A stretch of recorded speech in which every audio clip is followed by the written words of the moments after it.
Hey, Paul, are you there? You're over at your parents' place right now, right? Could you get back over here right away? Huh? Pardon me? I think the baby is coming. I should head to the hospital. Could you drive me there right away? No, can't do it. Wait, what? Why not?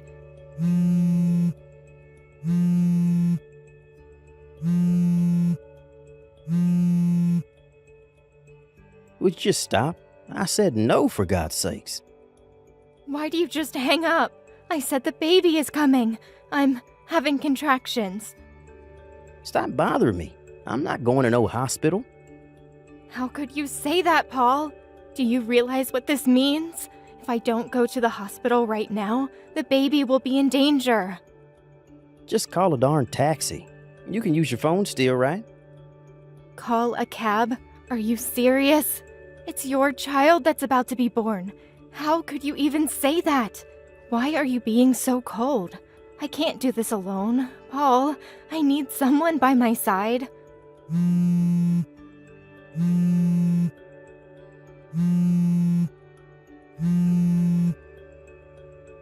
Damn it, you don't give up, do you? I'm too busy to deal with you right now. Don't tell me that Kathy is also having contractions. I remember her delivery date was about the same time as mine. I realize you're worried about your younger sister, but I'm in the same situation here, and you're my husband. Why do you ignore me and give priority to your younger sister? She's got her husband to look after her, doesn't she? Get your mom and dad to help out and work something out, would you? You don't all have to be over there. I mean, use common sense, Paul. This is nuts.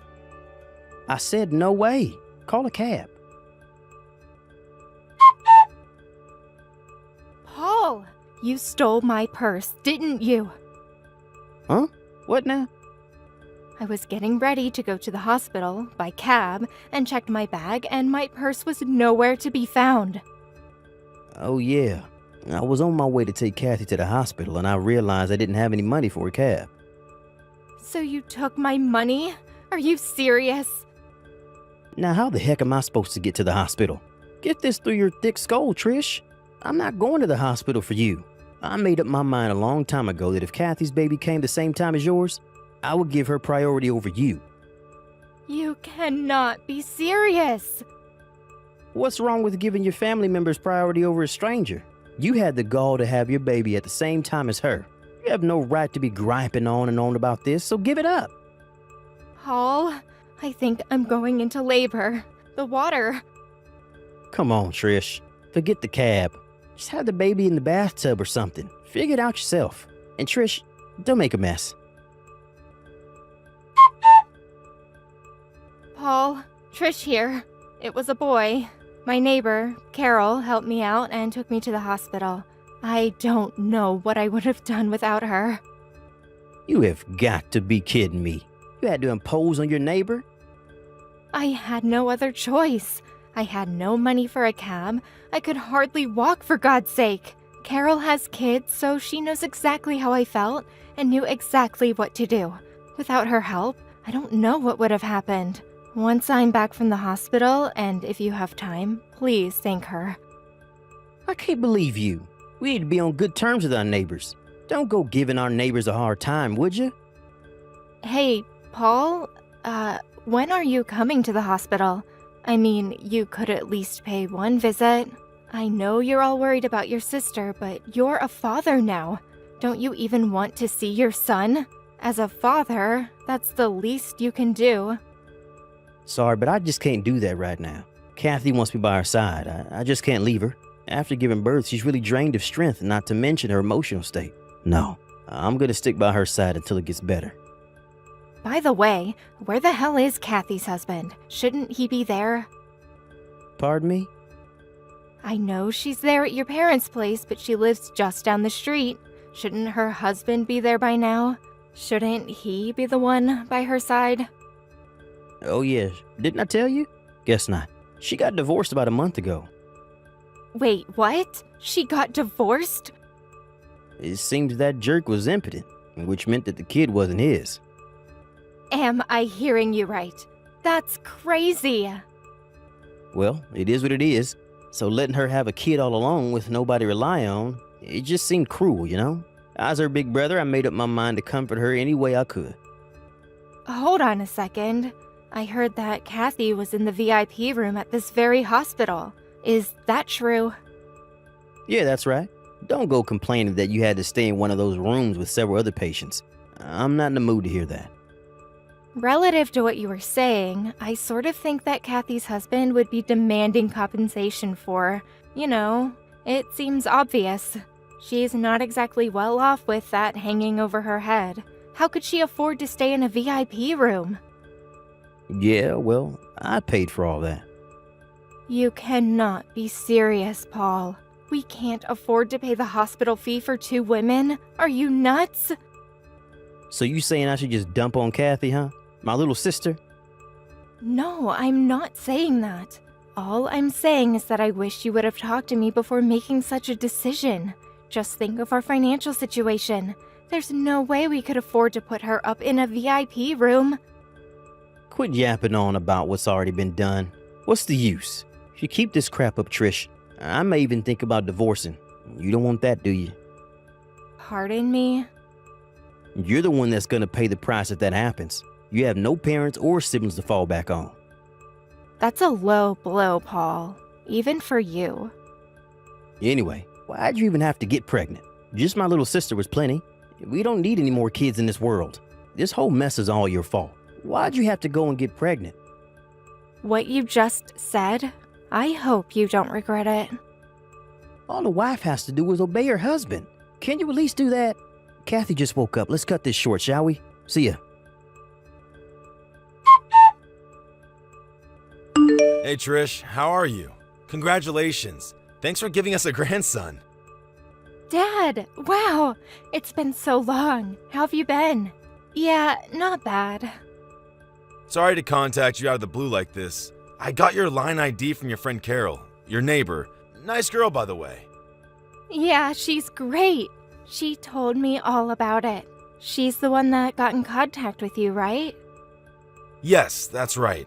It was by pure chance that I was told about your situation. Chance? You talked to Carol about me before, right? Come to think of it, I did mention you when we were talking about family. With the baby coming and all. Well, she remembered my name and it apparently rang a bell, so she checked me out. And it turned out that I was the president of the company she was working for. She couldn't believe it at first, but she verified the family ties and got in contact with me through the company intranet system. Whoa, wait, back up. You're the president of a company now? Yes, but it's only happened about 2 weeks ago. I'm really sorry I didn't contact you for so long. As you know, Mom and I divorced some time back. Fortunately, it was amicable. The main reason we got supported was basically because we were both workaholics, lol. After the divorce, I went overseas on business for almost 3 months, and we sort of lost touch. I didn't know she passed away until Carol told me about it. I felt terrible. I see. I had no idea. I really wish I was here. Maybe I should have stayed married to her, just separated. You don't have to feel guilt over that. Mom knew how busy you were and how much your work meant to you. Knowing Mom, that's probably why she didn't contact you. She's always sent me financial support through the years and insisted that I give you enough breathing space so you can work to your heart's desire. That's heartening to hear. Thanks for that, Trish. By the way, your husband, Paul, was it? Huh? Yeah, that's right. What do you plan on doing going forward? Do? What do you mean? I heard the whole situation from Carol, so you don't need to hold anything back. Tell me how you honestly feel. Right. I suppose I'm leaning toward divorce. He gives his younger sister priority over me and the verbal abuse that I get. To be honest, I worry about our future together. Fortunately, I plan to return to work once I'm back on my feet. My company is pretty understanding when it comes to maternity leave. When I think about that, divorce seems the better option. Okay, I understand. Then why don't we do this? Give me a bit of time to verify a few things. Verify a few things? Like what? When do you get released from the hospital? Well, if all goes well, I should be out of here by next Wednesday. All right then. I'll contact you by then and we can work things out. Be patient, okay? Not sure what you're up to, Dad, but yeah, okay. Hey, Trish, are you there? Is that true about your dad? Is this some kind of joke? You never told me he was the president of that major corporation. Why didn't you mention this before we got married? How could you leave out such an important piece of information? Are you totally daft, Trish? He contacted me just last week. It was the first time I heard he was the president of that company.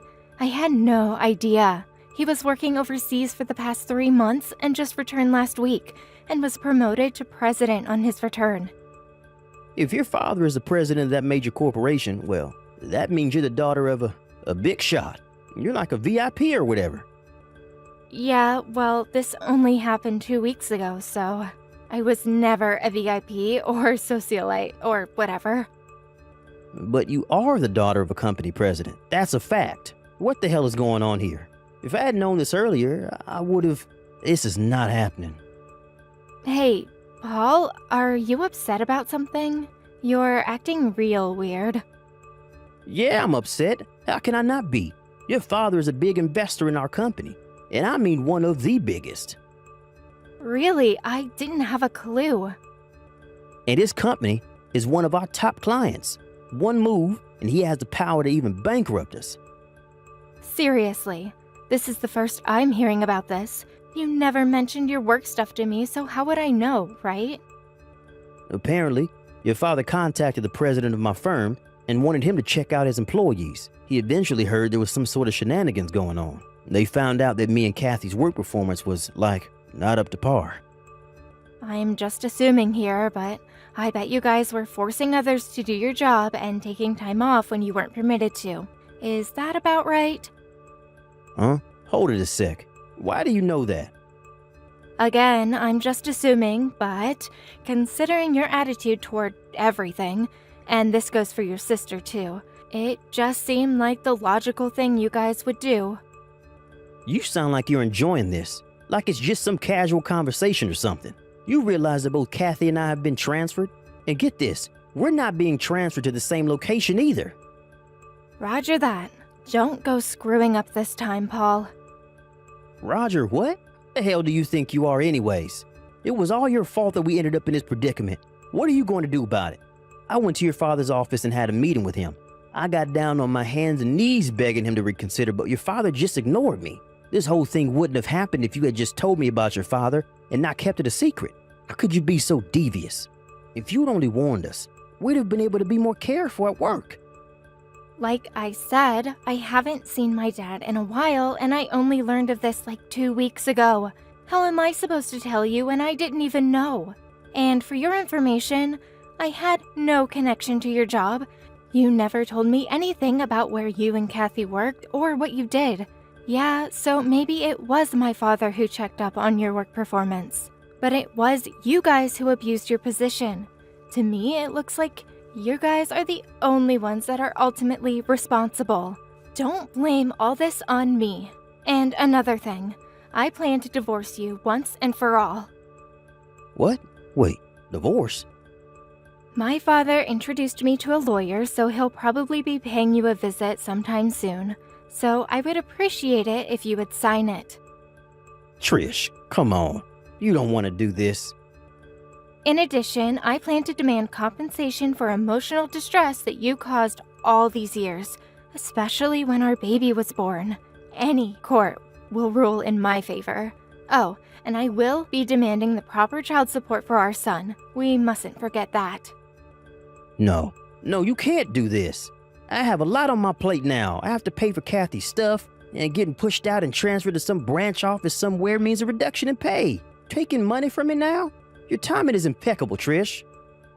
Take money, huh? Isn't that what you did to me? When I went into labor, you stole my purse. Didn't you take money from me then? You left me there to suffer in pain because I had no money for a cab. If Carol hadn't been there to help, I could have died. I need the money to take Kathy to the hospital. What can I say? That's your problem, Paul. That behavior, that thought process, Whatever you want to call it, that's what's screwed about you. But the fact remains that I don't have any money. Looks like this is going to go on into an endless loop, so let's cut it short. But Oh yeah, one more thing. You and Kathy probably didn't realize this, but your mom and dad are both on my side with this. pardon me? When Kathy went into labor, your folks went straight to the hospital with her, as any parent would. They only found out that I was all alone at the hospital was when they got home that night. They were furious for the way you acted towards your wife. They apologized profusely. Your mom was on the verge of tears. I ended up comforting her. They were overjoyed that I had reunited with my father and agreed to the divorce without complaint. Are you really serious? From now on, I want you to go through my lawyer. Anything you need, just contact them. Please don't contact me directly anymore. You got that, Paul? Trish, you can't do this. Goodbye. My son and I moved into my father's spacious condo downtown. On the day I was to be released from the hospital, my in-laws helped me escape without Paul or Kathy getting wind of it. They also helped in convincing Paul into agreeing to a one-time payment for damages and for child support. In return, I promised them that I would allow them to visit their grandson on occasion. I made sure I no longer had any contact with either Paul or his sister Kathy. I later heard that Kathy resigned from the company due to where she was being transferred to, and that she wanted to be with her brother. She blamed Paul for their downfall and insisted that her big brother take care of her as she stayed home with her child. That brother and sister relationship is a bit too bizarre for me. I heard the three of them went living at Paul's apartment somewhere up north. Most of the neighbors think that they are a family. I find it hard to believe that they even have any friends. Thank you for watching. Please subscribe and hit the like button. See you next time.